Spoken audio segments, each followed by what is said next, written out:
a no aportar información que ya hayan aportado o que haya sido elaborada por otras administraciones, que son entonces las administraciones las que tienen que recabar esa información a través de medios electrónicos. Además de interoperabilidad, tenemos la regulación madre, que es el Esquema Nacional de Interoperabilidad, regulado por el Real Decreto 4/2010, o sea, tiene unos cuantos años, a pesar de lo verde que se está en interoperabilidad, es bastante antiguo. Este esquema tiene el objetivo de garantizar unas condiciones de interoperabilidad técnica entre las diferentes aplicaciones, sistemas. Ayer vimos que las integraciones eran que dos aplicaciones se integrasen entre ellas de manera transparente para el usuario, ¿vale? Que se combinasen, y la interoperabilidad es que las aplicaciones hablen entre ellas, que se intercambien datos. Entonces, sin más dilación, le cedo la palabra a Lorenzo Pérez para que nos hable de su ponencia, que se titula A vueltas con la interoperabilidad y su impacto en auditoría. ¿Dónde está? Nada, encantado de estar un rato con vosotros. Yo voy a hablar de mi libro, como siempre. Voy a hablar del iceberg, de la parte de abajo del iceberg, que es la que nunca se ve, pero es la que hace falta para que todo funcione. Con lo cual, mi idea es, bueno, procuraré ser bastante rápido, porque lo que creo que interesa es que nos pongamos a prueba con preguntas y que planteemos dudas entre todos, ¿vale? Pero sí que quiero de alguna manera poner de manifiesto que la interoperabilidad, no tanto, como ha dicho José María, que lo ha explicado muy bien, desde el punto de vista general, que yo creo que en el sistema actual, con la ciudadanía, funciona bastante bien la interoperabilidad en términos generales, pero siempre pasa lo mismo. O sea, entre las administraciones públicas, no digo cero pelotero, pero casi. Y me voy a centrar sobre todo, o lo que quiero yo un poco, que me gustaría más, a lo mejor, pues que hubiera más personal de auditoría, que algunos sí que hay, sensibilizado con este tema, pues sobre todo porque realmente para mí creo que puede aportar muchísimo valor la interoperabilidad al trabajo de la auditoría en el contexto actual. Sin más, vamos a hacer, son 4 diapositivas, yo sí que he sido disciplinado, no he hecho las 50, por lo tanto, y además córtame cuando toca. Con el tiempo te lo diré, si eres disciplinado. Sí. Tú me cortas y yo me voy, yo soy disciplinado. Soy abogado, pero soy disciplinado. Bueno, vamos a ver, hay que poner en contexto un poco de qué hablamos lo que yo planteo cuando hablamos de interoperabilidad y estos efectos. Esto no es vamos a hacer un estudio normativo ni jurídico sobre las normas y tal. También la ponencia, bueno, está en un artículo que se ha publicado hace poco en la revista, el que tenga más interés, pues que se lo mire y tal, ¿no? Pero vamos, básicamente yo creo que es importante contextualizar, porque nuestras administraciones hay mucha asimetría, es decir, la madurez electrónica de las organizaciones yo creo que es la parte baja del iceberg. Entonces, no podemos pretender ir a 300 si no tenemos una buena carretera, una buena autopista. Entonces, hay muchísimo trabajo aquí, como luego veréis, las experiencias, bueno, la nuestra también, pero en Cataluña, y la que nos van a contar sobre el Esquema Nacional de Seguridad y el cumplimiento. Nosotros en la sindicatura tenemos un plan de adecuación al ENS, que también tratamos de que sea conocido por la Casa, lo hemos trabajado a nivel técnico con una comisión técnica que está encargada de estos temas y de todo lo que tiene que ver con la tecnología y el trabajo en la sindicatura. Y bueno, pues hay mucha faena, las NTIs, pues hay que conocerlas, el ENS, la Ley Orgánica de Protección de Datos, es que va todo asociado. Entonces, yo creo que nosotros esa parte del iceberg, es decir, yo creo que las secretarías generales y los servicios de informática, la mejor noticia que pueda haber en un órgano de control externo es que no se hable de ellas, ¿vale? Solamente se habla de nosotros cuando hay un problema. Con lo cual yo creo que tenemos que hacer ese esfuerzo para que la parte de abajo funcione y a partir de ahí vamos adelante. Bien, escenarios de transición y consolidación, auditoría sin papeles. Esto no es un cambio de paradigma en todos los OCEs, pero cada vez más sí. Es decir, yo creo que ya hay muchas auditorías que se hacen sin papeles, que no hacen falta papeles, luego veremos más adelante si da tiempo y si no en las preguntas lo comentaremos. Yo creo que además la IA, la inteligencia artificial, puede aportar unos valores añadidos fantásticos para lo que yo, en fin, desde que soy lego en la materia de la auditoría, lo que son las auditorías convencionales, la financiera y la de cumplimiento de determinados ítems. Eso se puede automatizar de una manera relativa, yo creo que con bastante intensidad, y eso permite o permitiría liberar recursos para otro tipo de auditorías en las que estamos todos de acuerdo que hay que centrar más los esfuerzos, que son las de operativas y las transversales, donde vemos un poco la eficacia o la eficiencia de las políticas públicas y, en definitiva, el empleo del dinero público. Bien, esa asimetría hay que tenerla en cuenta, porque esto es un proceso imparable, pero claro, cada uno tiene que llevar su propia hoja de ruta, ¿no? Por lo tanto, eso hay que tenerlo en cuenta. Claro, no puede haber interoperabilidad sin ciberseguridad.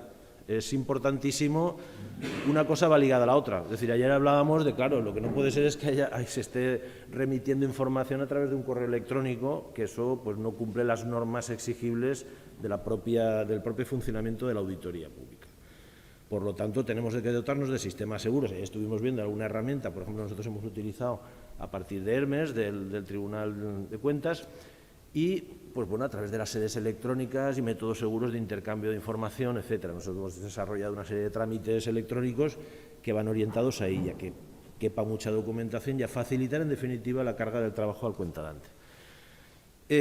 Voy a ir muy rápido, porque si no, no vamos a poder hablar de todo, pero yo quiero hacer hincapié también en una cuestión, y es que la interoperabilidad está claro que no es gratuita. Muchas veces lo que no se ve, pues no se invierte, no consideramos que eso aporte valor. Pero yo creo que las reflexiones, lo que hay que hacer es lo que cada vez estamos haciendo más todos, que es el análisis de riesgo. Es decir, ¿qué pasa si no invierto yo en ciberseguridad o, como veremos, en procurar la interoperabilidad? Pues que estoy gastando mucho dinero, o por lo menos estoy dejando de utilizar recursos para cosas que tienen más valor añadido, ¿vale? Entonces yo creo que es importante, y además los beneficios que puede regular o que puede reportar, perdón, a la larga. Son beneficios tangibles en términos de eficiencia, por ejemplo. La disminución de cargas a los cuentadantes. Los que venimos del mundo de la gestión, pues tenemos una suerte de síndrome de Estocolmo, ¿no? Que siempre tratamos de contagiar sanamente a los auditores. Esto no tiene digamos, que contaminar la objetividad y el carácter riguroso y severo, que tiene que ser así, de la auditoría, pero sí que es verdad que la gestión aporta mucha información que muchas veces es que hay que gestionar y luego hay que gestionar bien. Pero para eso necesitas tener una serie de hábitos y de metodologías implantadas. Ahí los procedimientos son fundamentales. Los cuentadantes, pues claro, si yo a un ayuntamiento le tengo que pedir, no digo yo, sino todas las administraciones que le pedimos cosas, siempre ejemplificaré con un ayuntamiento y sobre todo pequeño porque es donde más se visualiza. Es decir, el secretario interventor tiene que mandar a la IGAE, a la IREF, a las OCEs, al Tribunal de Cuentas, al que si ahora el tema de, ya no me acuerdo, el tema de los sueldos de los directivos, es decir, 20.000 informaciones que si estuvieran en un repositorio único del propio ayuntamiento o de la Diputación o del que sea, pues bueno, a partir de esa información se podría acceder cada uno de los operadores públicos que por ley tenemos la competencia legal para acceder a esa información y dejar tranquilo al gestor, o sea, el interventor que no se dedique a teclear y a subir contratos, etcétera, que ahora ya también eso, estamos dando pasos significativos, como sabéis, sobre todo con Fisconés y con unos proyectos que estamos en marcha y tal. Pero vamos, es importantísimo, no ya por síndrome de Estocolmo, sino porque son nuestros clientes y realmente los clientes quieren trabajar y quieren darnos la información que necesitamos, pero tenemos que facilitarles la tarea, ¿vale? Y sobre todo un detalle al final, los incumplimientos en materia de interoperabilidad generan costes, porque claro, si yo resulta que pudiendo, por ejemplo, vamos a poner, yo siempre pongo el ejemplo de la base de datos nacional de subvenciones, que me parece una buena práctica, o un ejemplo de buena práctica, porque contiene una información valiosísima. Claro, yo no voy a pedirle que me pase las subvenciones a un ayuntamiento, yo tengo toda la información ahí.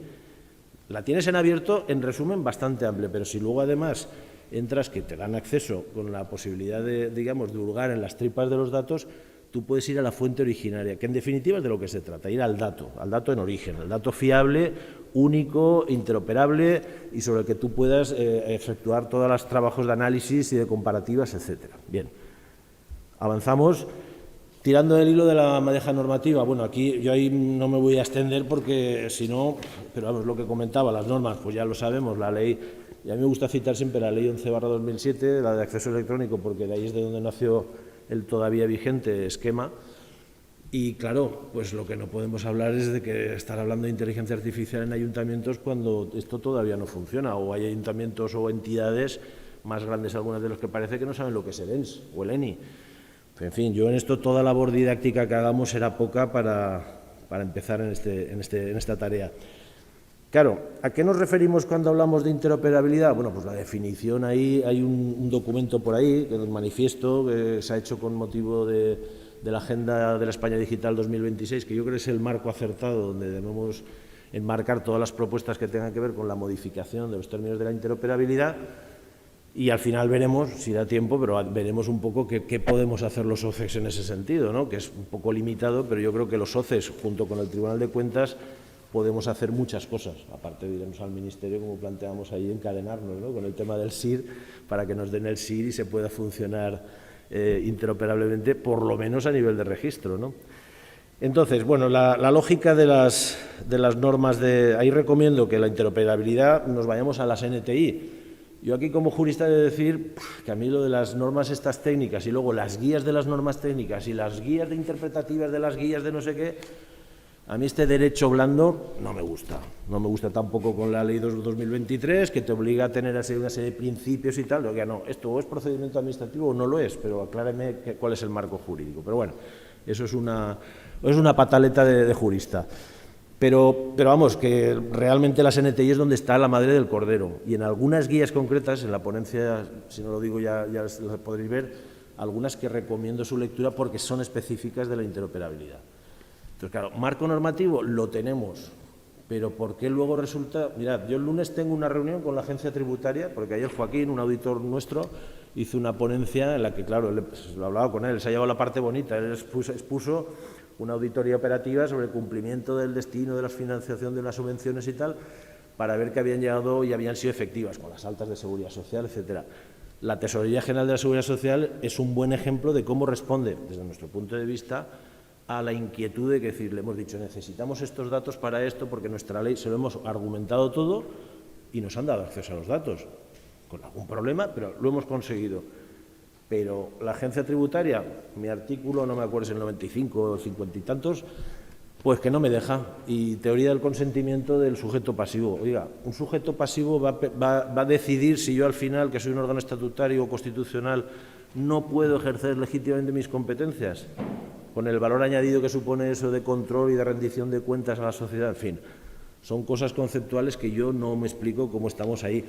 Veremos que al final mi propuesta incluso es de modificación normativa. Yo el lunes lo vamos a plantear con la agencia tributaria, tenemos una reunión, el síndico y más personas allí en Valencia, y a nivel de Tribunal de Cuentas yo ya lo he expuesto en varias ocasiones. Yo creo que es necesario dictar una ley, probablemente una ley por lo menos básica, que sea aplicable a todas las administraciones públicas y por lo tanto tenga rango suficiente para modificar aquellas otras leyes que no dicen exactamente que los OCEs podemos pedir, porque al final lo que quieren los titulares de muchos repositorios públicos es eso. Es decir, no, es que mi norma no dice que tengo que dar al OCEs o al Tribunal de Cuentas esta información. El Tribunal de Cuentas está mejor tratado que los OCEs, pero bueno, claro, eso no puede ser. Incluso, probablemente, habría que elevar de rango, no sé qué opináis, a nivel de orgánica, porque en algún caso toca protección de datos. Entonces, eso ya es la normativa en la que tenemos. Bueno, en definitiva, lo que quiero yo contar, la interoperabilidad en la ciudadanía funciona bastante bien. Hay un manifiesto que os recomiendo su lectura, que está citado en la ponencia, por una administración orientada al dato. Todo esto tiene que ver, como sabéis, con la reciente, hace un par de años, de creación de la Oficina del Dato, dentro de la Secretaría de la España Digital del 2026, que yo creo que esa es la puerta a la que hay que abrir, la puerta a la que hay que llamar y que tenemos que ir, pienso, de la mano los OCEs y el Tribunal de Cuentas, y ahí lo dejo, ¿no? Simplemente es que nos dejen hacer nuestro trabajo, porque si no, si vamos a estar haciendo lo mismo de hace 100 años, pues no puede ser, ¿no?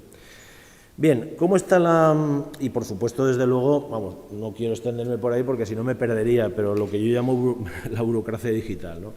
La burocracia digital es que muchas veces, pues es que tienes que hacer, claro, a mí los informativos, los compañeros me lo dicen, no, es que ahora el formulario, vale, y que lo firme el síndico, y ahora tú tienes que autorizar y no sé qué. Es decir, una cantidad de papeles que al final, bueno, pues pasas por ahí porque hay que pasar, pero no hay un problema tecnológico. En esto quiero dar una enhorabuena, pero además grande, a lo que es el ámbito del sector de desarrollo de la tecnología en nuestro país, porque creo que hay muy buena tecnología y que soluciona muchos problemas, con lo cual el problema, siento tirarme las piedras al tejado, pero lo ponemos más los gestores y los jurídicos, o sea, y yo creo que esto, oye, no cuesta nada sentarse desde 2 ministerios y decir Real Decreto o ley y punto, y esto va por aquí, ¿no? En definitiva, claro, cuando Joaquín planteaba en la auditoría que os comentó, no sé si lo veríais alguno, una auditoría en la que necesitaba para, por ejemplo, ver si el destino ha llegado el dinero al destino, pues el número de altas o bajas que ha habido en una empresa, en una pyme, después de esa circunstancia, comparar las que han tenido ayudas de las que no, y si las empresas existen, si ha habido un concurso de acreedores o no, que es la única manera. Claro, para esto significa que los auditores, que están muy preparados y que por eso la formación es tan importante, pues tienen que, el trabajo de planificación cada vez debe consumir más tiempo en los trabajos de auditoría, porque hay que saber formular las preguntas adecuadas. Yo creo que eso estamos de acuerdo todos. Bueno, pues el concurso de acreedores, al final hemos conseguido parte de la información del registro mercantil, pues porque al final uno ya tiene años y si no es uno el que tiene relación y conoce a alguien y tal, y rascando y llamando un poco de tapadillo. Y la agencia tributaria no. Entonces, claro, nosotros hemos hecho un informe, el informe que ha hecho, por ejemplo, la auditoría, como cuento Joaquín, pues bueno, al final dice, sí, está muy bien con la información que tengo, pero es que podría estar mucho mejor si lo hubiera metido en las otras dos variables de información, ¿no? Bueno, pues es lo que hay. Es más, el estado actual de la interoperabilidad real, y esto es una provocación, ¿resistiría un control riguroso en términos de auditoría de cumplimiento? Es decir, ¿por qué no hacemos los OCEs y el Tribunal de Cuentas una auditoría transversal de niveles de cumplimiento en la interoperabilidad en el sistema público español? ¿Alguien nos lo impide? Pues ¿por qué no lo hacemos? Y coloreamos un poco la cara de aquellas cosas que tienen un ámbito de mejora. No sé, yo creo que hay que ser, en el mejor sentido de la palabra, disruptivo en ese sentido, ¿no? Claro, al final esto es un reto también de orden organizativo, porque si queremos administraciones orientadas al dato, que eso también se habla mucho, pero también exige mucho trabajo, como el ENS, pues tenemos que tener clara nuestra estrategia del dato, la gobernanza del dato de nuestras organizaciones, tanto para la gestión interna de lo que es la actividad administrativa de cada ente, como para poder recibir y transferir o acceder, porque claro, los protocolos de interoperabilidad son muy rigurosos, como debe ser, y por eso la ciberseguridad y el esquema nacional de seguridad es tan importante, porque tú no puedes acceder de cualquier manera, pues eso, a una información muy protegida en muchos casos. Pensemos, yo qué sé, desde recetas a 1000 historias que tengamos que consultar en bases de repositorios externos, ¿no? Entonces, bueno, tenemos nuestras organizaciones que estar preparadas, no simplemente decir, no, que me dejen ya los datos, sí, pero si tú luego no estás cumpliendo los estándares de comunicación que te dicen las NTI, las guías de las NTI, etcétera, etcétera, todos esos papeles que solo los informáticos se los leen, eso también hay que decirlo, pues claro, al final, y ahí tenemos que estar los que no somos técnicos, ¿no? No somos tecnólogos, tenemos que estar ahí dando un poco el callo. ¿De tiempo voy bien? Estamos ya 5 minutos. Casi al límite. Pues nada, esta es la tercera diapositiva. Me dijiste 5 contando la portada, esta es la tercera, que es el guión de la ponencia, ¿no? Bueno, ¿qué puede hacer la interoperabilidad por la función pública auditora? Son ideas que quiero lanzar para que el debate y que también nos invite a reflexionar, ¿eh? Yo, insisto, yo soy un outsider de la auditoría, yo no me dedico a la auditoría. Mi trabajo es, creo que debe ser así, es que los auditores podáis hacer lo mejor posible vuestro trabajo, ¿vale? Porque es lo que nos dice la ley. Entonces, por ejemplo, la simplificación de rutinas y la reducción de cargas para los cuentadantes. Lo de la reducción de cargas, yo, perdóname, pero lo repetiré 1 y 1000 veces, siempre que tengo ocasión lo digo, ¿vale? Y cada vez que hay más obligaciones de compliance, ahora con la ley 2 de 2023, de protección al denunciante, etcétera, pues también los legisladores, mayoritariamente estatal más que el autonómico, son muy poco sensibles a la realidad de la planta territorial y a la escasez de recursos que hay en la mayoría de las administraciones. Reducir las cargas en su rendición es importante porque incrementa los niveles de rendición, no solamente palo y zanahoria, es decir, bien, vale, podemos quitar las subvenciones como en Valencia, eso eleva el nivel de rendición, es obvio y ha funcionado muy bien, pero también tenemos que decir, oye, el interventor no está para darle la tecla, está para aportar más valor en la fiscalización y el control interno. Homogeneización por defecto y la uniformidad del método, es decir, al final, y bueno, y eso sabéis más que yo de todo esto, es decir, las guías de fiscalización, los manuales son la seña de identidad de la auditoría pública y yo creo que eso es además un instrumento muy útil. Pues con esto también hay que hacerlo, tenemos que establecer unos procedimientos de intercambio claros a la finalidad de lo que se pretende. Automatizar procesos con uso de la inteligencia artificial, yo de verdad creo que algunas auditorías son relativamente sencillas. Vamos a ver, entenderme, ¿eh? No, con esto no estoy diciendo que no, pero sí que se podrían simplificar a lo mejor con determinados ítems básicos y podríamos hacer auditorías que prácticamente no es que fueran automáticas, pero en gran medida sí, porque al final tienes que, me da igual que sean 10 o 20 o 200 ítems, pero si tienes acceso a la información, yo creo que eso se puede hacer y liberar recursos para otro. La inteligencia artificial en las operativas, etcétera, pues hombre, ya lo veo más complicado, pero todo se andará. Hacer más con menos, ampliar el espectro de la auditoría tradicional. Nosotros no somos organizaciones que vayamos a crecer exponencialmente y tenemos por eso los planes y los programas anuales para discriminar muy bien, acertar el tiro para lo que más impacto tenga, ¿no? Yo pienso que esto nos puede ayudar mucho, sí, desde luego, además, ni siquiera hablemos ya de efectos derivados de la pérdida de carga de papel, de pedir papeles, de enviarme documentos. No me envíes nada, yo tengo que acceder a tu información en origen, ¿no? Y eso supone, efectivamente, es algo que ya nadie discute, el facilitar y consolidar el desarrollo de las auditorías operativas. Última diapositiva, prometido es deuda. A modo de resumen, abrir el debate, analizar, reflexionar y tomar decisiones. Yo creo que eso lo que nos obliga es hacer, bueno, parece una obviedad, pero muchas veces lo urgente no deja paso a lo necesario, ¿no? Y siempre vamos con el agua al cuello, pero no nos dedicamos a hacer los deberes que nadie ve.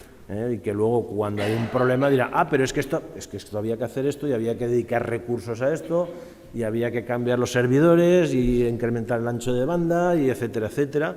Muchas cosas que no se ven, pero que hay que hacer. Por lo tanto, cada uno tiene que hacer los deberes en su casa. Lo importante es planificar.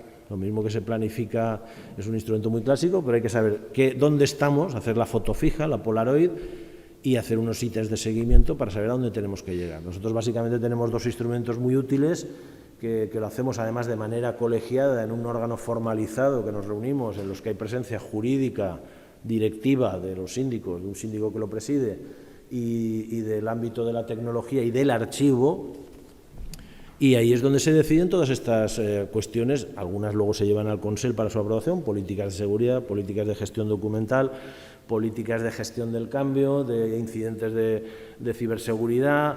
En fin, tenemos un montón, que algunas las publicamos en abierto, otras son de uso interno, pero que también yo entiendo que es muy complicado que toda la organización la conozcamos. Lo hemos hablado muchas veces, que es difícil, es que todo el mundo sepamos de todo y que sepamos que existe todo. Hay que comunicar también y hay que entonar el mea culpa, no solo a nivel externo, sino a nivel interno.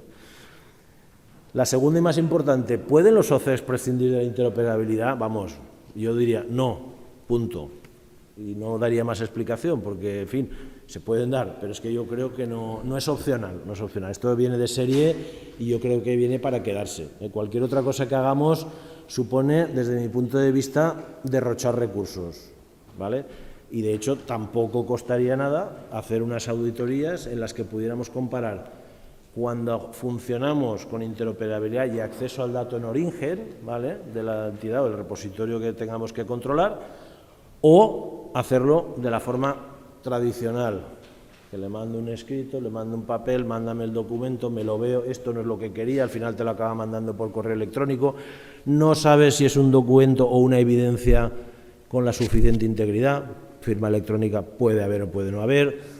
Claro, son muchas cosas, porque si tampoco estamos buscando la calidad y el rigor del dato, pues es que a lo mejor un fantástico trabajo de auditoría se viene abajo, pero por la poca calidad del dato con el que trabajas. Eso yo creo que sois vosotros conocedores de todo esto. Y luego, por último, y con esto ya concluiría, la necesaria y beneficiosa colaboración y cooperación interadministrativas. Yo, hombre, no vivo en el mundo de Yupi, pero yo creo que la verdad es que se está notando o se está empezando a ver algunos cambios interesantes. Por ejemplo, la colaboración con el Tribunal de Cuentas. Yo creo que Fiscalices, hace unos años lo comentábamos, nadie daba un duro de que eso iba a funcionar y, bueno, pues la verdad es que el Tribunal de Cuentas fue sensible en un momento a la necesidad que tenemos los socios, porque, claro, al final nuestro negocio es muy limitado. Nosotros no podemos condicionar a un teammate, somos una muesca en el zapato, no somos nada. Y estamos al árbitro de una solución privada, digo esta como podría decir otra, no tengo nada contra la firma comercial, pero vamos, si hay soluciones públicas, ¿os acordáis que hay un artículo, el último de la Ley 40, creo que es, el 156, me parece que es, que dice, cuando haya una solución de recursos públicos reutilizables del CTT, el Centro de Transferencia de Tecnología, hay que informar y hay que buscar, antes de ir al mercado, hay que buscar que realmente ahí no haya algo parecido. Pues bueno, estamos haciendo ese algo parecido reutilizable y además a nuestra medida. Fiscalices y Fiscones son dos muy buenos ejemplos. ¿Por qué no, como planteaba ayer Asturias, el tener en el futuro un propio gestor electrónico de expedientes, porque todos tenemos más o menos o uno comercial o uno de reutilización, como en nuestro caso con Sedipu Alba, pero claro que no están pensados para eso, pero bueno, vamos funcionando y vamos haciendo marcha y por lo menos hemos mejorado, pero ¿por qué no podemos tener uno hecho a medida que realmente porque nuestras necesidades son similares, etcétera? Eso yo creo que tiene unos beneficios de economía de escala fantásticos. Evitar 14 licitaciones, teniendo una, con una participación mixta, además producto a medida, es decir, si nosotros decimos qué es lo que queremos del desarrollador, porque bueno, el público informático lo que quiere es que les digamos exactamente qué queremos y para qué lo queremos, porque porque yo no sé lo que hacen los informáticos, pero sí que sé lo que yo quiero conseguir, con lo cual ellos ya saben lo que tienen que hacer, pero tenemos que establecer un lenguaje de comunicación que sea ligero y útil. Y bueno, pues nada, yo al final creo que lo que quiero es provocar un poco el debate y la reflexión, la interoperabilidad. Si queréis, os invito, porque el tiempo no da para más, o si queréis en las preguntas, pero a que si queréis leeros el tocho del tostón de la ponencia en la revista o aquí en el congreso, en los encuentros, pues que lo hagáis, y cualquier cosa pues que la podamos ir hablando, porque al final aprendemos todos de todos y esto no tiene una única solución, ¿no? Pero insisto, yo creo que aquí, y esto es, vuelvo a decir, el reto con el que siempre acabo en estas cosas, que con el Tribunal de Cuentas tenemos que ir de la mano. Ayer se lo dijimos a María Dolores Genaro en el tema del SID. Yo no le quise agobiar, ya era muy tarde ayer por la tarde, pero evidentemente en esto más. Lo otro es importante, pero es una pieza pequeña que es alucinante que no la tengamos todavía, cuando algunas entidades privadas sí que la tengan, y además desigualdad de trato entre distintos OCEX, o sea, con lo cual eso a mí me chirría mucho. Entonces es necesario que nos sentemos a hablar. Insisto, yo creo que en el marco de la Agenda de la España Digital 2026 y la Oficina del Dato se está trabajando en un mogollón de documentación muy interesante, pero que hay que trabajarla y a partir de ahí decir, bueno, hay que hacer los deberes. Yo estoy haciendo lo que puedo, pero ahora los tenéis que hacer vosotros. Bueno, pues esta es la parte del iceberg de las que yo quería hablaros. Mi correo, como siempre, está ahí y, como digo, interopera, que algo queda, ¿vale? Vale, gracias. Bueno, muchas gracias, Lorenzo. Fantástica ponencia. Vamos a hacer una cosa, como nos hemos pasado un poco en el tiempo para evitar que Mari Carmen y Eulalia se queden sin tiempo, si al final nos da tiempo, hacemos una ronda de dudas, preguntas, y si no diera tiempo, como has puesto tu correo, directamente te lo pueden hacer. Yo te haré una pregunta. Vamos a respetarnos, Bueno, pasamos de la interoperabilidad a la seguridad. La seguridad, si le preguntamos a alguna persona de la calle, te dirá, sí, los que se ponen en los conciertos fuera para evitar que la gente se cuele. U otro te dirá, los cuerpos de seguridad, la policía. En los periódicos, en los medios de comunicación, cada cierto tiempo aparecen noticias de seguridad informática relacionadas con la ciberseguridad. Ha habido un ciberataque a esta empresa, No nos vamos a centrar en esa parte eminentemente práctica, que es la ciberseguridad, la seguridad informática. Vamos a enfocar más estas ponencias a esa parte teórico-práctica, que es el Esquema Nacional de Seguridad. Teórica, porque al final tiene un elevado contenido normativo, pero práctica porque el seguir esas pautas, esos requisitos, esas buenas prácticas, tiene consecuencias, ¿vale? El Esquema Nacional de Seguridad, su finalidad es crear unas condiciones de seguridad en los diferentes sistemas y aplicaciones. Recientemente, el año pasado, se aprobó y se publicó el Real Decreto 311/2022, que modifica el Esquema Nacional de Seguridad original, que databa del año 2010.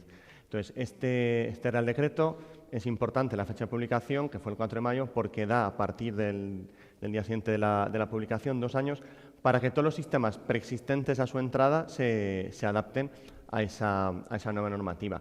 Lo comentaba antes con Miguel Ángel viniendo, tiene unos cuantos cambios, pero no me voy a meter porque no nos da tiempo, pero bueno, simplemente un par de pinceladas. Introduce el concepto de vigilancia continua.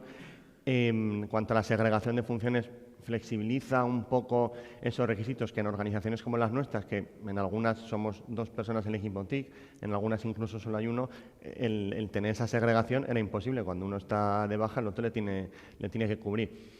En cuanto a las medidas de seguridad, cambia un poco el enfoque. Ahora hay unos requisitos, unas que son obligatorias, luego unos refuerzos obligatorios que puedes elegir uno u otro, y luego unos refuerzos opcionales. Y luego Y básicamente eso. Entonces, la certificación del Esquema Nacional de Seguridad, luego nos va a poner un ejemplo práctico Eulalia, de cómo lo están afrontando en la Sindicatura de Comptes de Cataluña. Tiene tres grandes fases: el plan de adecuación, el plan de implantación para implantar todo eso que se ha pensado, y luego ya la certificación de conformidad. El plan de adecuación se divide principalmente en política de seguridad, categorización de activos, análisis de riesgos, que es lo que nos va a explicar ahora Mari Carmen, y la declaración de aplicabilidad, que son las diferentes medidas de seguridad del anexo 2 del esquema, el cómo se van a ir cumpliendo, ¿vale? Entonces, sin más dilación, le cedo la palabra a Mari Carmen para que empiece su ponencia, análisis de riesgos, la herramienta pilar del Centro Criptológico Nacional. Muy bien, pues buenos días a todos. Gracias, José María. Y bueno, estoy encantada de estar aquí y encantada de participar con vosotros, Lorenzo, Eulalia, en esta mesa. Yo os voy a hablar de, bueno, es un control del Esquema Nacional de Seguridad, pero para mí es un proceso muy importante. No tanto el análisis de riesgo, la gestión de riesgos en general. Y también ahora, bueno, aparte de comentaros todo eso, como es un tema bastante técnico, os voy a hablar de la parte conceptual del análisis de riesgos y os he preparado un ejemplo con la herramienta Pilar, ¿vale? La gestión de riesgos se ha convertido en un proceso ineludible, ¿no?, para todas las organizaciones. Todos los negocios dependen de los sistemas de información, ¿no?, y los riesgos TIC están ahí, tenemos que protegernos de ellos, ¿no? La gestión de riesgos lo que hace es controlar la posibilidad de tener consecuencias de que una actividad determinada se materialice sobre determinados elementos. Esta definición pues habla de los principales conceptos de la gestión de riesgos. Por una parte, controlar, salvaguardas, ¿no? Sonará. Posibilidad de que ocurra algo, probabilidad, que lo vamos a hablar, conceptos del análisis de riesgos, consecuencias, impacto de una actividad, incidentes de seguridad, ciberseguridad, ¿vale? Sobre elementos, activos. Estos son los principales conceptos y base del análisis de riesgos. La gestión de riesgos tiene dos procesos fundamentales, subprocesos, vamos a decir, el análisis de riesgos y el plan de seguridad. El análisis de riesgos es una actividad, ¿no?, sistemática y metodológica y que hay que seguir una metodología de riesgos. La metodología de riesgos del sector público español es MAGRIT, Metodología de Análisis y Gestión de Riesgos de Sistemas TIC, y es la que implementa la herramienta Pilar, ¿vale? Y luego, del análisis de riesgos vamos a tener unas conclusiones que tenemos que llevar a un plan de seguridad, que en MAGRIT se llama Plan de Tratamiento de Riesgos, que en el Esquema Nacional de Seguridad se llama Plan de Mejora de la Seguridad, pero al final es un ciclo que hay que seguir. Hay que analizar qué riesgos tenemos, que lo que vamos a tener es un estado de situación de nuestra organización desde el punto de vista de la seguridad. Y de manera en mejora continua, vamos a decir, el círculo de Deming, Plan, Do, Check and, todos los años con el análisis de riesgos tenemos que volver a mirar cómo tenemos que mejorar la seguridad, este plan de mejora, ¿no? Es un ciclo continuo. Tampoco podemos esperar que nos pongamos a implantar el esquema y en un año lo tengamos, ¿no? Pero lo que tenemos que ver con el análisis de riesgos es cómo vamos mejorando en esos ciclos de mejora. El proceso de adecuación del Esquema Nacional de Seguridad es esto. Una política de seguridad que te manda que hagas un análisis de riesgos. Una identificación de tus sistemas de información. ¿Qué información tratamos? ¿Qué servicios tenemos? Datos también los tenemos que analizar, protección de datos.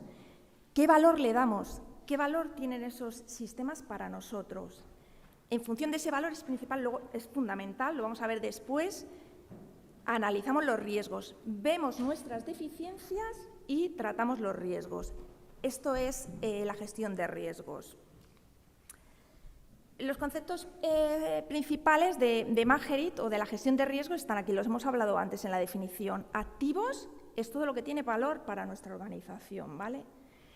¿Qué tenemos? Riesgos sobre estos activos que se generan por amenazas externas, ¿no?, de atacantes externos, bueno, ya veremos qué catálogo de amenazas tiene MAGRIT, o vulnerabilidades. Los activos en sí mismos tienen vulnerabilidades que pueden ser utilizadas para también generar riesgos TIC, ¿vale?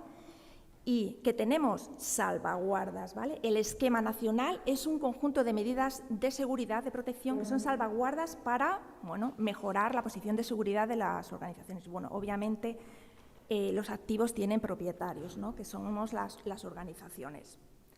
Pilar es la herramienta que nos va a facilitar realizar este análisis de riesgo de una manera sencilla, ¿vale? Para mí, la verdad es que yo lo utilizo ya como herramienta de gestión. Para mí es básica, incluso para la dirección, ¿no? Para enseñarle cuadros de mando de cómo vamos evolucionando la seguridad, para que vemos que vamos progresando. No es, ¿cómo va la seguridad? Bien, bien, no. Así vamos, así estamos. Hay que ir por aquí o por aquí. Claramente te dice, no te tienes que saber el esquema, pero bueno, te va dando indicadores de más o menos voy bien o voy mal. Magerit está fundamentada en Magerit, Pilar está fundamentada en Magerit, ¿no? Entonces, bueno, y a lo mejor, si entendemos bien todos los conceptos, luego es muy fácil de utilizar. Yo os digo que os recomiendo que la utilicéis, aunque sea de manera simplificada, para esta gestión de la mejora continua, esta gestión de los riesgos. Los activos. ¿Qué son los activos? Pues nuestros principales sistemas. Yo, por ejemplo, Fiscalices lo he identificado como un sistema de información importante para nosotros, ¿no? Que trabaja con una información y con unos servicios. Para Pilar esto es esencial, es el único que tengo que valorar. Tengo que darle un valor. Nosotros le hemos valorado en medio. Y a Pilar no le vale solo con tengo Fiscalices, información y servicios. Hay que identificarles los activos subordinados, ¿vale? ¿Qué son? Pues obviamente es equipamiento, es un sistema TIC, tiene equipamiento, hardware, comunicaciones, está en unas instalaciones de CPD, ¿no? Y también tiene software y lo utilizamos las personas, ¿no? Que luego veremos que somos uno de los riesgos más altos que hay en la seguridad. Este ejemplo, yo si me da tiempo, que no lo sé, José María, ya veremos. Bueno, este es el ejercicio que yo he hecho para mostraros a vosotros, ¿no? A mí con Pilar me gusta trabajar, se puede trabajar por dominios o por dependencias, no me voy a meter mucho en la teoría del análisis de riesgos. A mí me gusta más por dominios porque es más sencillo, ¿vale? Quien quiera ser muy experto en Pilar, pues lo puede hacer por dependencias.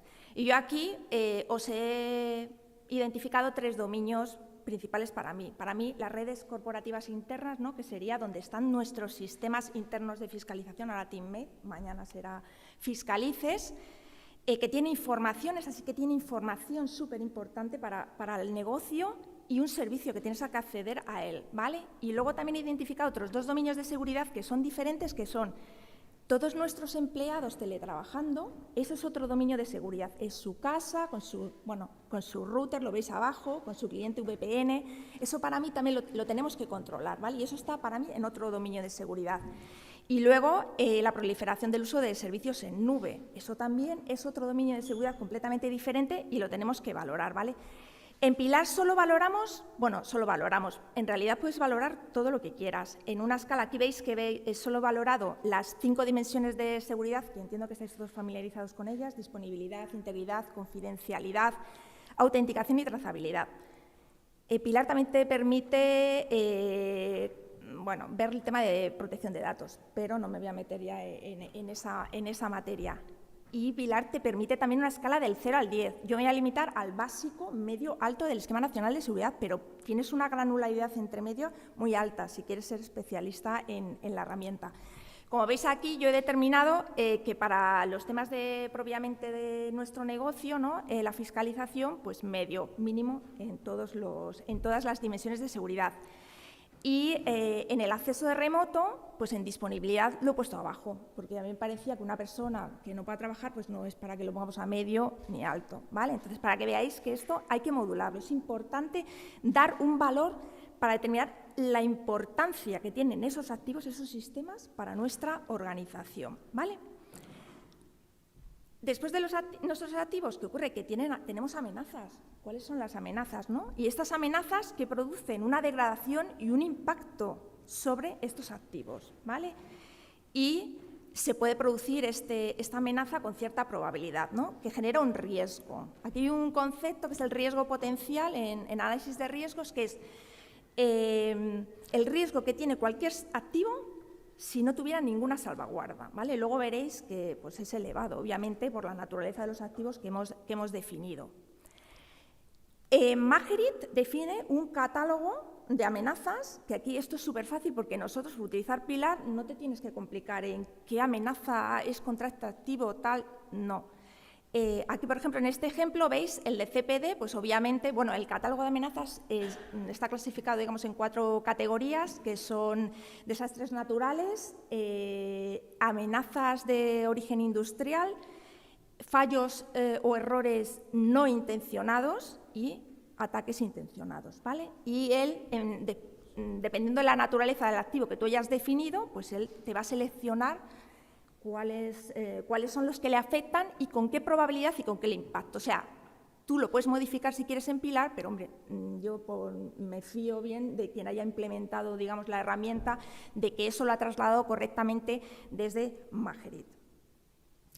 Y después que tenemos las salvaguardas, ¿no? En el análisis de riesgos, cuando analizas la situación, pues ya tienes unas salvaguardas implementadas. No partimos de cero, ninguna organización, estoy convencida, que parte de cero. Esto disminuye la probabilidad de que se materialice una amenaza y el impacto, ¿vale? Aquí lo veis, ¿no? Y surge el riesgo residual, que es el que tenemos con las salvaguardas que tenemos implementadas. Y ya la siguiente parte es el tratamiento de los riesgos. Aquí veis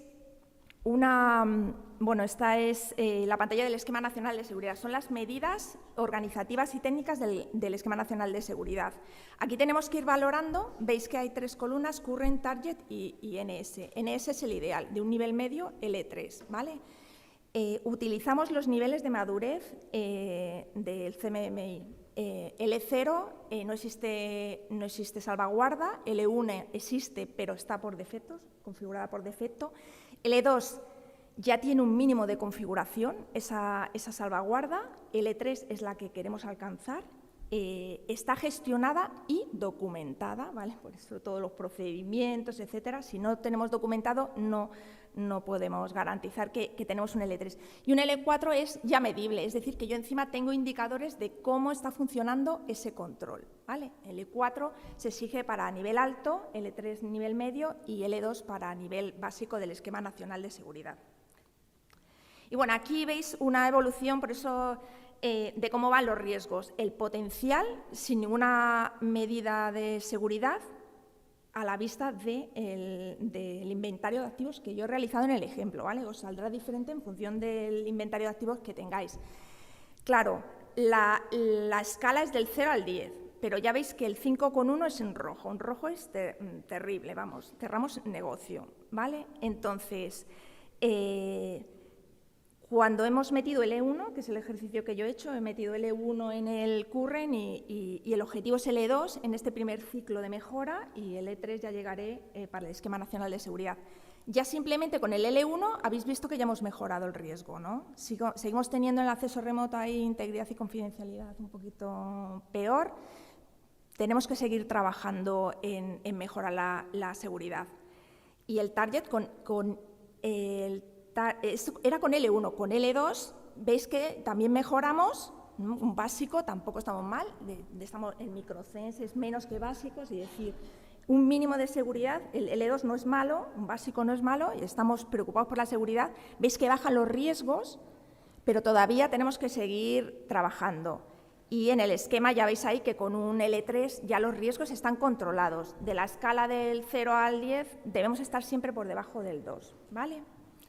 Y bueno, luego a mí me gusta enseñar este gráfico porque este es el que yo muestro, bueno, a la dirección del tribunal cómo vamos avanzando, ¿no? en el progreso, en la adecuación al Esquema Nacional de Seguridad. Este es un ejemplo, obviamente, veis ahí que he puesto L1, es el rojo. Entonces yo le voy mostrando año a año cómo hemos progresado en el esquema. Y es así, todos los años pues hace un análisis de riesgos en el primer trimestre que coincide con el informe del estado de seguridad para ver cómo tenemos todas las variables. Se hace el análisis de riesgos y se planifica qué es lo que vamos a realizar o dónde vamos a trabajar en seguridad en el siguiente año. Y así todos los ciclos hasta que nos podamos certificar, y allí pues tenemos que mantener la certificación porque ya allí estaremos en niveles por lo menos estándar y adecuados.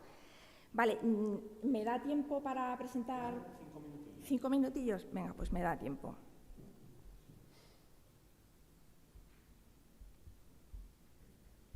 Bueno, ahí se me ha ido.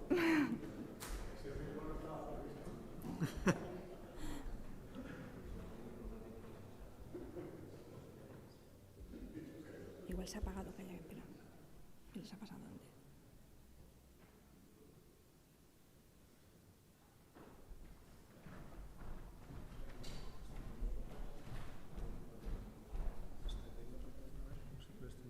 No sé, ¿quieres que quite esto por si acaso?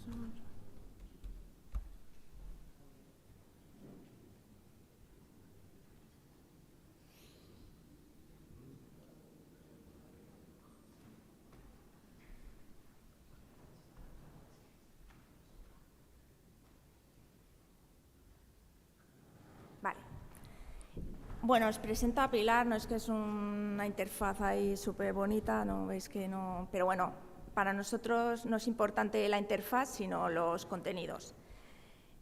¿Qué hemos hablado? Activos. Pues obviamente tenemos que hacer un catálogo de activos, ¿no? Aquí lo que os he comentado antes, los activos esenciales que he definido, y luego, bueno, pues yo he definido para las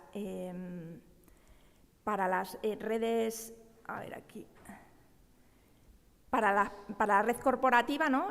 OCEs, TCU, redes corporativas, bueno, pues un bus de servicio que debería acceder a las diferentes aplicaciones de fiscalización, equipos, pues portátiles, bueno, sobremesas que hay, yo he puesto portátiles.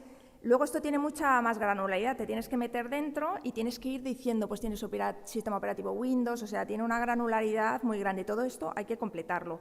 Este trabajo, bueno, lo tienes que hacer una vez. Y luego, si haces cambios sustanciales en el sistema, lo tienes que volver a revisar, pero ya lo tienes hecho. El inventario de activos, lo que se recomienda normalmente en un análisis de riesgos es que estemos alrededor de 100 activos. Más activos ya, la granularidad, ya esto es una locura, ¿vale? Pero bueno, los defines una vez, has hecho ese ejercicio, ¿no?, de qué activos TIC tenemos. Y probablemente no los tengas que cambiar, salvo que os diga cambiéis de sistema, cambiéis a la nube, entonces ya metéis otras derivadas. Mira, veis aquí que yo he metido tres dominios: el dominio base, que es el de nuestras redes corporativas, el de terceros, que son servicios en nube, y el del teletrabajo, ¿no? Esto también lo podéis hacer en un mismo fichero Pilar o lo podéis hacer en análisis de riesgos separado. La granularidad la decidís. Yo, como era un ejemplo, pues lo he juntado, ¿vale? Entonces, para que veáis que tenéis que ir alimentándolo diciendo qué importancia tiene cada uno de esos activos para que Pilar funcione correctamente. ¿Qué más? Bueno, aquí lo que os he comentado, los tres activos, ¿no?, los activos esenciales y los dominios de seguridad que he definido. Veis que todos heredan, ¿no?, la valoración del sistema. ¿Qué más? Las amenazas, ¿vale? Me voy a poner, por ejemplo, en la de la VPN, a ver qué nos sale. Bueno, a ver, acceso remoto, el servidor VPN, ¿qué riesgos tienes? Pues fijaros, pues tiene riesgos de vulnerabilidades de software, de accesos no autorizados. Bueno, esto ya os digo que yo no lo tocaría, lo dejaría por defecto como Pilar lo gestiona. Se puede hacer. Esto, veis arriba que pone TSV, hay unos ficheros el que se alimentan Pilar y tú lo puedes modificar. Bueno, a lo mejor de repente aquí en Zaragoza hay riesgo de tsunami, bueno, el tsunami me he pasado, pero a lo mejor y le tenéis que tocar y tenéis que decir, no, tengo que subir a un 95% el tema de terremotos. Pues lo tenéis que tocar ahí porque obviamente el riesgo de terremotos en España, pues bueno, salvo en Lorca, pues no es homogéneo, ¿vale? ¿Qué más así importante? Los riesgos. Bueno, los riesgos los puedes ver para los TIC. Nos gusta normalmente ver los riesgos en función de los activos, que es así, no como lo he mostrado en la transparencia. Y para el negocio sí es mejor para nuestros directivos, como lo hemos visto, como os lo he mostrado ¿veis? Así. Porque ellos lo ven mejor, con un código de colores para saber cómo vamos, si vamos bien o vamos mal. Entonces, bueno, esto para los informes, pues os vale este tipo de gráficos. ¿Qué más? El tratamiento de los riesgos. Bueno, Pilar implementa esto, a ver dónde se miraba.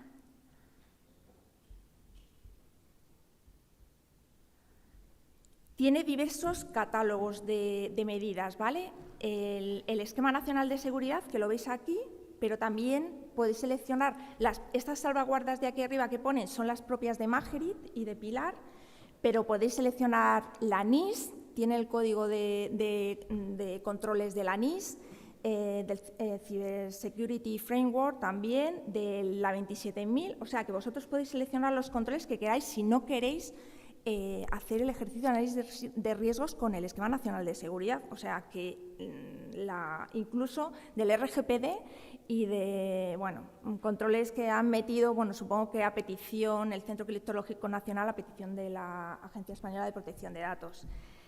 Y bueno, a ver aquí, luego es ir viendo qué controles tenemos implementados, ¿no? Ir abriendo y en función del control ir valorando. Decir, pues no lo tenemos, en el control de accesos, vamos a ver. Bueno, pues ir ya con una granularidad, identificación. Hombre, identificación yo creo que como mínimo estamos en el L2, ¿no? Probablemente. Lo tenéis que ir control por control valorando. Y esto al final nos dará el gráfico que os he mostrado antes. Bueno, aquí se ve así, pero no, que os irá diciendo cómo vamos evolucionando, ¿vale? Entonces, yo por mi parte, salvo que tengáis alguna pregunta o... Muy bien.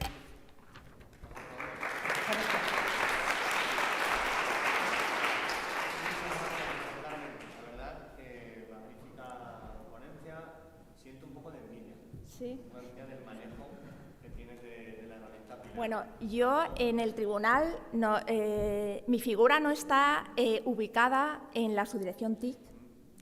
Cumpliendo el Esquema Nacional de Seguridad, el responsable de seguridad, sabéis que no puede depender jerárquicamente del mismo, entonces el tribunal decidió dotarse de un puesto, que es el mío, que está, el mío cuelga de presidencia, ¿vale? Entonces, esa figura, mi figura lo que hace es lo que las guías del CCN, ¿no? Determinan para el responsable de seguridad. Y una de nuestras funciones es la de realizar la gestión de riesgos. Entonces, yo tengo que hacer esto. Es verdad que no tengo decisión operativa, la operación la tiene en nuestro caso la subdirección TIC. Yo le puedo decir, Carlos, vamos muy mal en este tema, tenemos que poner doble factor de autenticación porque la identificación de hoy en día es tal, tú sabrás cómo lo implementas, no me puedo meter, hombre, yo tengo mi experiencia, yo he sido su directora TIC, tengo mucha experiencia, soy ingeniera de teleco además, o sea, quiero decir, conozco bien qué controles puedo hacer y por dónde puede ir, puedo decir, joder, qué mal lo estás haciendo, no lo puedo decir qué mal lo estás haciendo, pero bueno, puedo darle, pero no tengo poder ejecutivo, ¿vale? Solo supervisor. Entonces, pues eso. Muy bien. Pues la duda de Eulalia ya pasamos a tu ponencia. Si no, esta herramienta, como todas las de hay muchas y son complejas de utilizar. Por ejemplo, todo esto que comentas, que si por dominios, y mi pregunta es, ¿cómo has aprendido a utilizar? Bueno, yo llegué hace 2 años al tribunal y os puedo decir que fue autodidacta. Pero es verdad que yo recomiendo, es por mi experiencia, que os volváis autodidactas para pelearos un poquito con la herramienta y luego hagáis un curso del CCN de Pepe Bañas, que es el padre de la criatura. Y ya entonces, veis que esto ya tiene todo sentido, cobra todo su sentido y le sacáis. Yo le saco mucho potencial a Pilar porque a mí me facilita muchísimo la vida. Yo os lo recomiendo, sobre todo por estos ciclos de mejora para llegar a la adecuación del Esquema Nacional de Seguridad. Muy bien. Bueno, pues vamos a dar paso. Sí, pero muy rápida, ¿eh?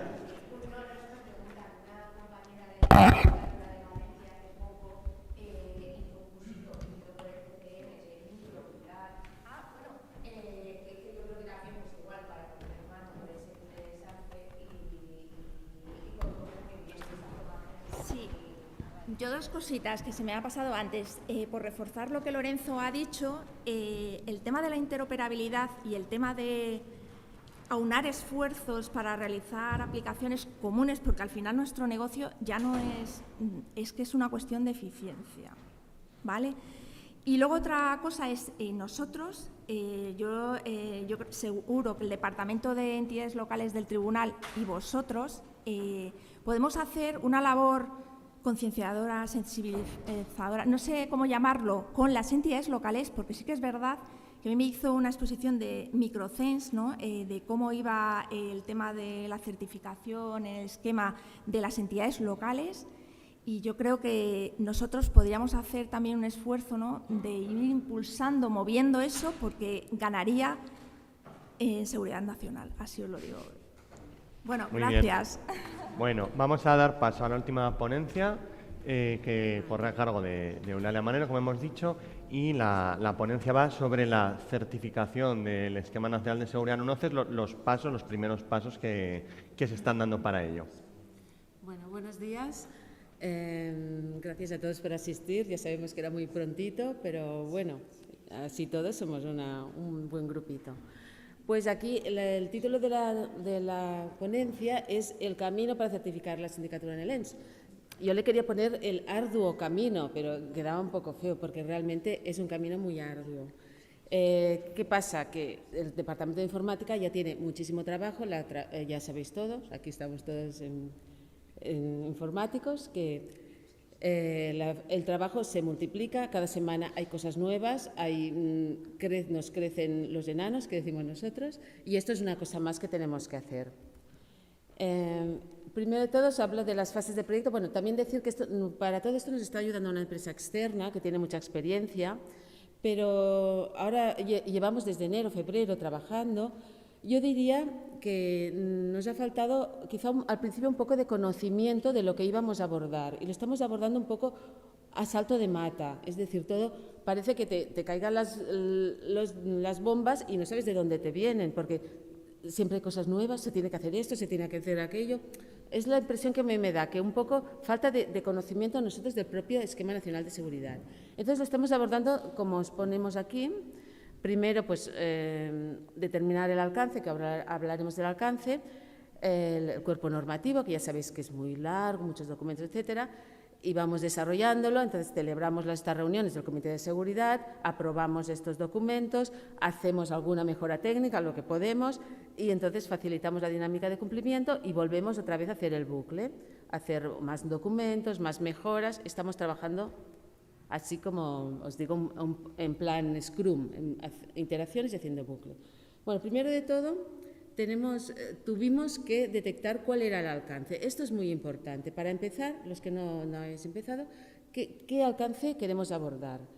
Entonces, aquí yo os leo el artículo 2 del ENS, que dice: pues el ENS está constituido por los principios básicos y requisitos mínimos necesarios para una protección adecuada de la información tratada y los servicios prestados por las entidades de su ámbito de aplicación, los servicios prestados. Entonces, esto yo lo he encontrado un poco difícil de interpretar, porque ¿qué servicios prestas? Los que prestas, ¿no? Por ejemplo, un programa de personal, yo entiendo que no tiene su alcance, porque es una cosa interna. Tú no prestas el servicio de la gestión de personal, no lo prestas afuera. Pero he visto que cuando miras las certificaciones en la web del CCN, puedes ver todos los que se han certificado. Hay algunas entidades que sí que han certificado este tipo de programas, pero nosotros nos centramos en servicios prestados. Podéis ver el diagrama extendido, lo hicimos con el consultor que nos está ayudando, y realmente tiene mucho mérito, porque sobre la marcha pues iba haciendo sus pirámides. Quizá esto es un poco complejo de entender, pero ¿qué quiere decir esto? Por eso os he puesto simplificado. Nosotros queremos certificar la sede electrónica.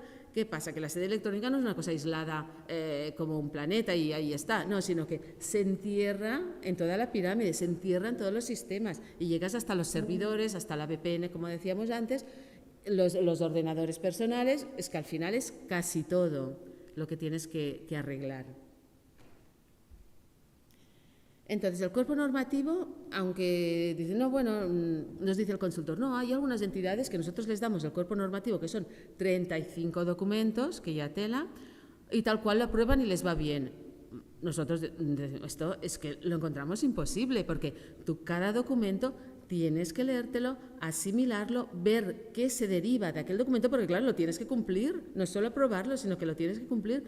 Y claro, lo hacemos un poco con nuestro lenguaje corregido. Actualmente ya tenemos algunos corregidos por la correctora que tenemos de catalán, que también va muy bien porque ella lo mira con otros ojos y lo mira con ojos de que no es persona técnica y nos pregunta, ¿esta frase qué quiere decir? Entonces, pues esto también nos ayuda a mejorar estos documentos, pero no solo para hacerlos bonitos, sino porque tenemos que interiorizarlos y saber qué nos implican, ¿no? Entonces, tenemos aprobados unos 12, aprobados quiere decir que el Comité de Seguridad se los ha mirado y los ha aprobado. Después, cuando tengamos todo el paquete 35, los llevaremos al Pleno. Juntamente queremos con alguna cosa de documentación, como decíamos ayer, pues el cuadro de clasificación, alguna cosa más para que el Pleno pueda aprobar, porque si no, si tú les vas llevando ahora 5 documentos, ahora el Pleno, pues no es que no entiende cómo conecta todo. Entonces, queremos esperar a tenerlo todo y que lo apruebe. Esperemos que no ponga muchas pegas. Pero por ahora estamos haciendo iteraciones con el Comité de Seguridad, que después veremos quién es. Como os he dicho, los trabajamos en Scrum y esto pues también tiene mérito porque esta empresa colaboradora pues nos ha facilitado todas estas plantillas.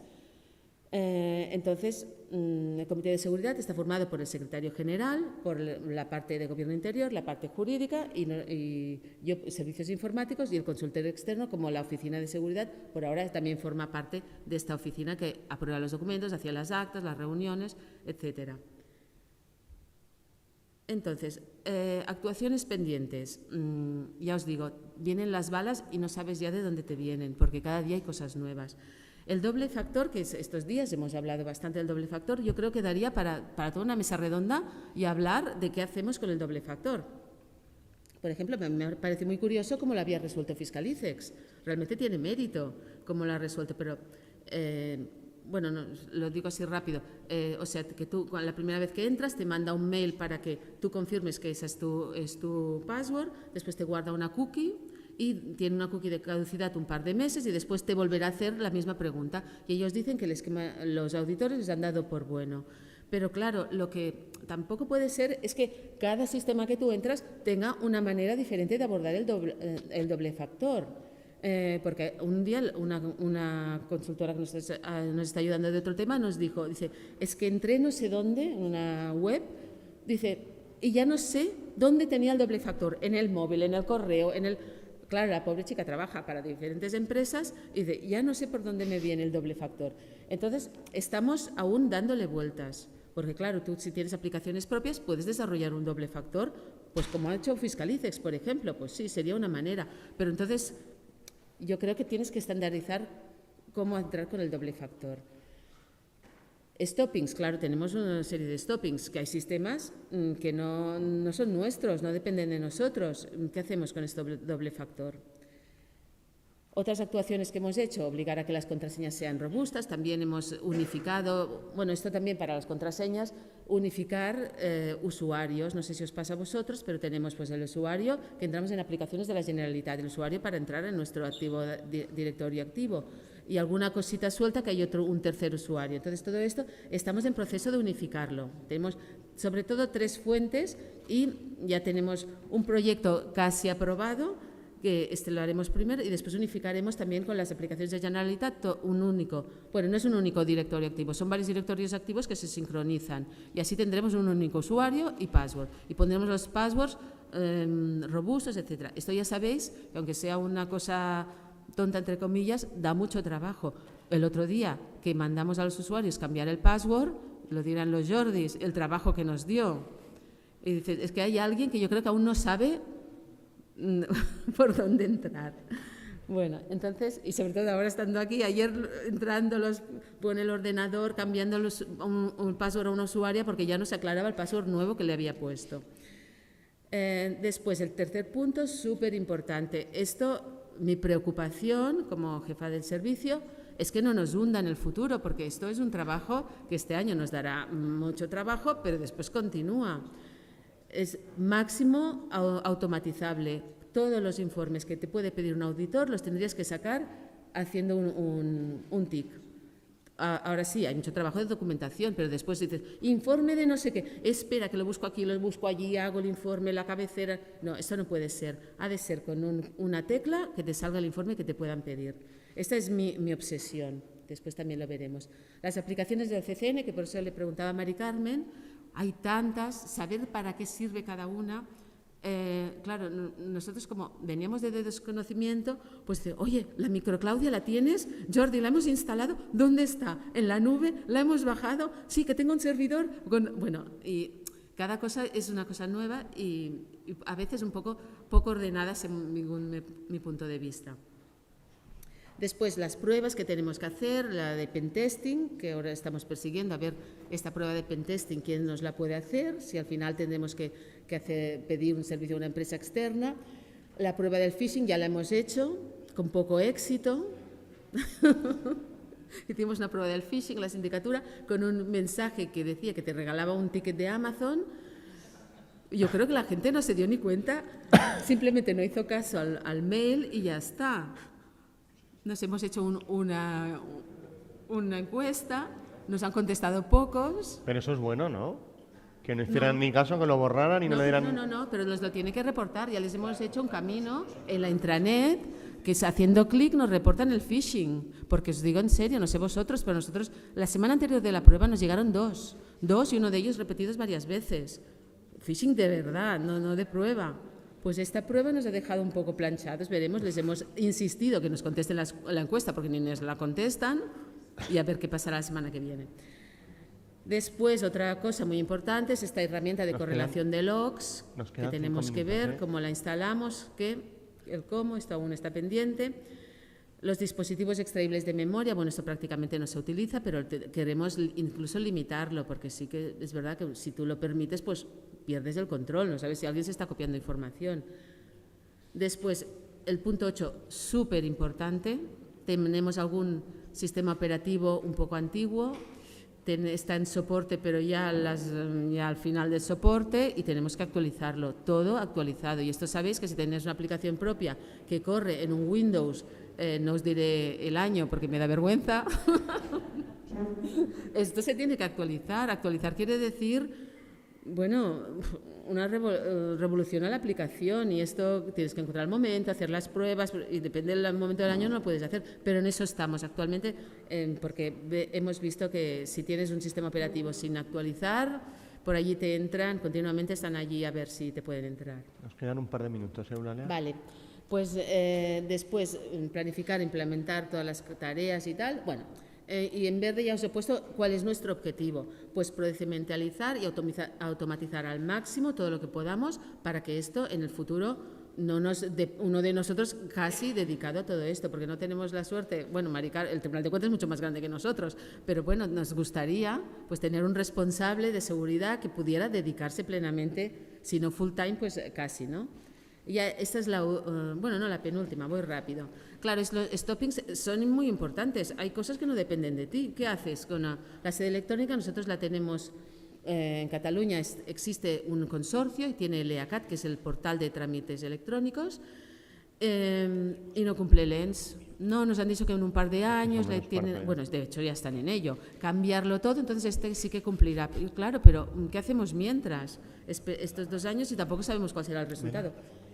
El tema del doble factor, que sí que nos preocupa, y después la VPN para conectarse a sindicatura es un servicio que nos da el Centro de Telecomunicaciones de la Generalitat y no tiene doble factor, tiene solo doble factor para los externos, pero no para los internos. Esto no sé qué haremos.